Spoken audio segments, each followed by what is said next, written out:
বন্ধুরা, তোমরা কি জানো কি করলে তোমরা জীবনে এগিয়ে থাকবে? তাহলে আমি তোমাদের আজ 3টি নীতি বলবো, যেটি নিয়মিত ফলো করলে তোমরা জীবনে অনেক এগিয়ে থাকবে। নাম্বার 1, প্রতিদিন তাড়াতাড়ি ঘুম থেকে ওঠা।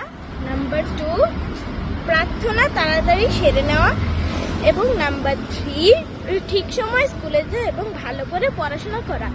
এই 3টি নিয়ম ভালো করে ফলো করলেই তোমরা জীবনের দিকে অনেক এগিয়ে থাকবে এবং সাফল্যের দিকেও পৌঁছে যাবে। Thank you so much.